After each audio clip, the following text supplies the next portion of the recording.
What's up, guys? Welcome. I'm here with Boo Boo Stewart, amazing person, amazing actor. He's done a lot of awesome things, and he has been in over 20 films, 17 TV shows. He has won a ton of awards, and I'm pumped. I'm excited to be sitting here with you, man. I'm curious of how did you get into the industry? What was the motivation behind it? Who inspired you, man? I've grown up on set. My dad just being a stunt coordinator and actor. I've grown up just hanging out with the stunt guys, being on set all night long. My older sister started doing stunts, and I thought it was cool that she was doing it, so I asked if I could start, and I started in stunts when I was like, I don't know, like 10 years old or so, and just started training, you know. And you started training, so was it martial arts that you started with, or? Funny enough, like before I wanted to do any of this, I wasn't already in martial arts since I was 3. So. Okay. In the gym. And you won in 2004 Hall of Fame. How was that? How was that winning that? It was really great. It's like an honorary thing they give you, and honestly, it really means a lot. It means that you've made like an impact in martial arts, and it's pretty incredible. It was fun. So I understand that your dad was in the industry. He inspired you a lot. How was it getting your first movie? Like, what was that like? It was really, I think because I started so young, it was just all fun. Yeah. Like I wasn't nervous, you know what I mean? Exactly. It wasn't until like I started acting, and when I was a bit older, which I was 15, I started getting nervous because I started like realizing, that this is a future. Definitely. But I think the first thing that I did, like my first big movie, was Beowulf. Okay. I was one of Beowulf's stunt doubles for the motion capture movie. So that's so sick. And everybody knows you. Wherever I'm at, they're like, Twilight. Yeah. That was, you got that part. You played Seth Clearwater, and that was a huge deal. As soon as you got that part, bugs in my ear. Bugs everywhere out here. We're in the ranch. As soon as you got that part, what was the reaction of people? Did they notice you more? Did you feel it different? Oh gosh, yeah. It was respect. How was that? It was completely different. I think being a part of Twilight, it changed my life for sure. It opened so many doors. It gave me just incredible experiences, being able to travel and being on the set of that caliber at such a young age. Like I said, I was really nervous, yeah. But it was definitely. You just gotta go in prepared and do your thing, and it really it came out well. Yeah, and then after that, I know you had another film, but you did XMen. Yes. And you played Warpath. Yes. Yeah. How was that? I seen the film. You were just. What was that like? A dream come true. I mean, who doesn't what young boy doesn't run around pretending to be an X-Men or, superhero? Yeah. And growing up, my friends and I always pretended to be Nightcrawler because he's always been my favorite. Yeah. And so it was actually a funny story when they called and offered me a part, they didn't tell me which character it was for. So I was like, oh, please, God, let it be Nightcrawler. Come on, please. It wasn't Nightcrawler, but I was just like, come on. Yeah. But when I heard that it was Warpath, it was another one of my favorites, and I already had the comic books with him in it. So I was like, gosh, I got to get to the gym. Yeah, you've been pumping up, so. Yeah, I had to do some serious gym work, and that was like a full body transformation kind of a thing. It was fun. Incredible. Now, most recently, it's Descendants. Yes. And you're playing Jay. Yeah. How was it like? I just met with, so many kids that I talked to, they know you from Descendants. I just met another kid, his name is Dylan. He just is a fan. He's a huge fan, and he wants to know, how is it like playing Jay? Playing Jay is really fun. He's a very athletic character. Something that I never was. I was never into sports in school. I was homeschooled for my high school, middle school years because I was working, and so I never got to play team sports or anything like that. So it's Jay and myself got to experience that for the first time, like in the movie.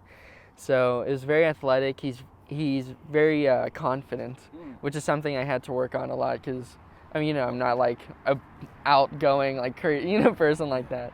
And so it was a lot of work on just knowing who Jafar was because he's my father in the movie, or Jay's father.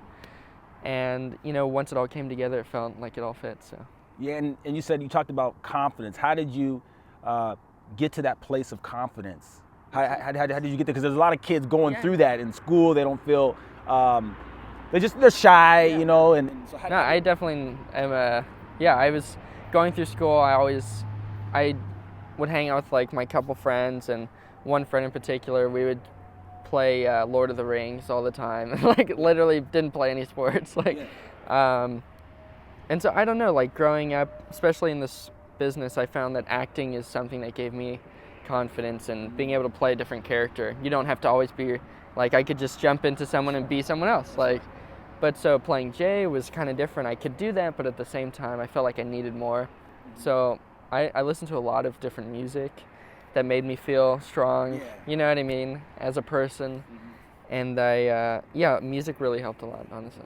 That's dope. So would you say when you were growing up, did you feel like an outcast, or did you feel different? Because you weren't so outgoing than other people? I mean, definitely different. And how did you cope with that? There's a lot of people who don't, again. Yeah, I know. I think coping with it was playing make-believe and things like that, honestly. That's what kind of I would just do that. And and it was fun. Like, I just had fun.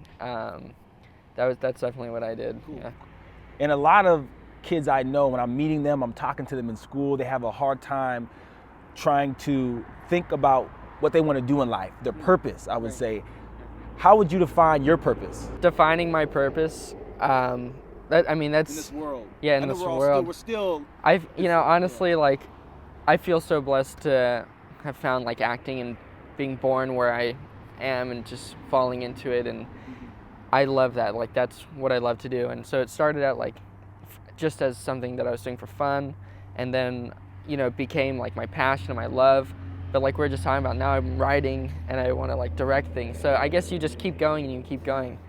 And I would say like the biggest thing would just get out there and try new things. Join classes, try different classes, try just try different things, because you never know until you try it. So. No, definitely. And what I'm inspired about you is, what I admire about you is, on and off camera, you're the same guy, which is cool. And another thing is, you have Native American, you have so many nationalities inside of you of who you are. With these roles, is it challenging because to get parts? Would you say it's frustrating? It's extremely frustrating. Okay. Challenging and frustrating. Because to a certain extent, there's nothing you can do. Like, you know what I mean? Like, I look the way I look. I can try and change as much as I can, but at the end of the day, I don't look just like a white person or something like that. But I think that's great practice, though. I try, and when I'm auditioning, even if in the back of my head I think like, okay, my look might not be right for this. Let me just go in there and give my best read. This is just practice.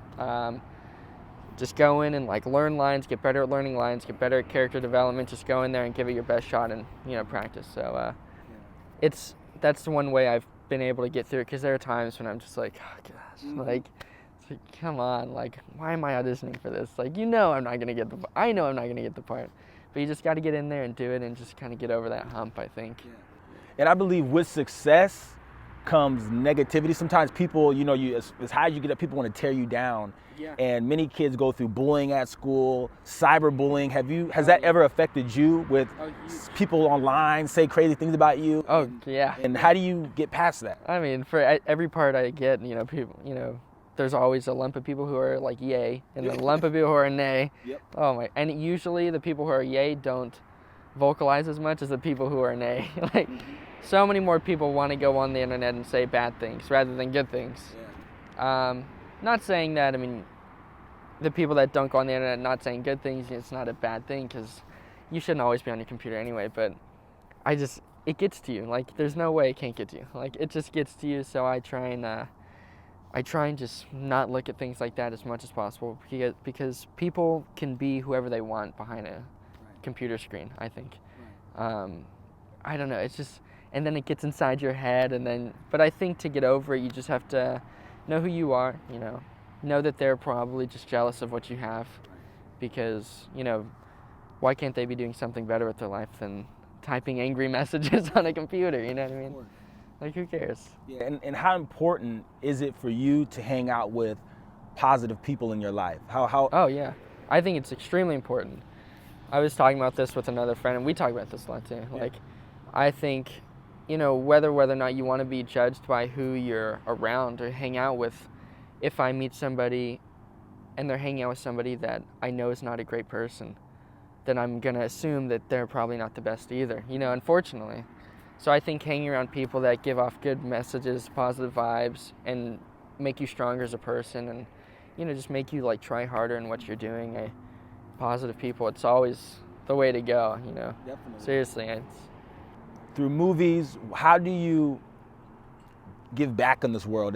What is something that you contribute to that you is it some kind of foundation?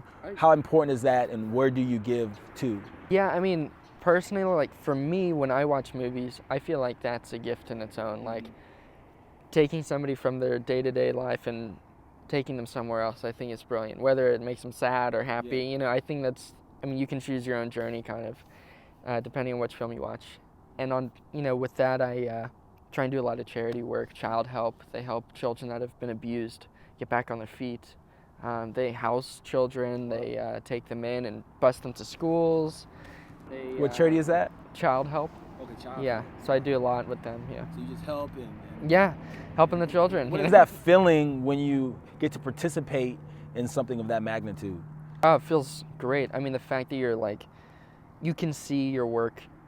Some charities you might give money, but you don't know where the money's going. Not saying that that's a bad thing, because it's usually going for good, but to hands-on see that this child was abused and now they're better, that's pretty cool. Yeah, it doesn't get better than that. Yeah. And there's this other one called Alpha Lit.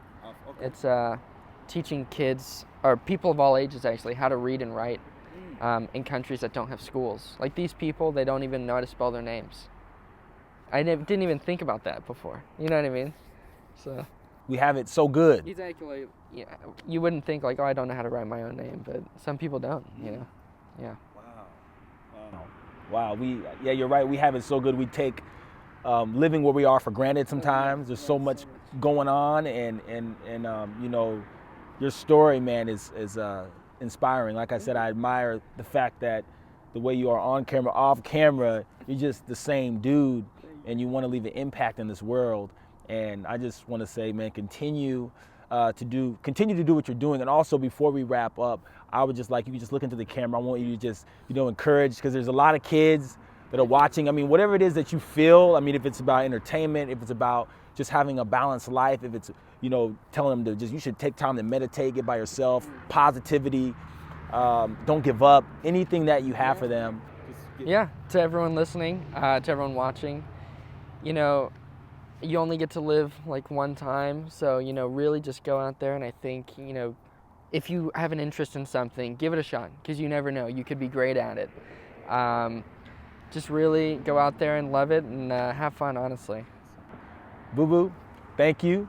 You're the man. I appreciate it. I hope everybody enjoyed this wonderful exclusive interview with the man, Boo Boo Stewart. We're out of here.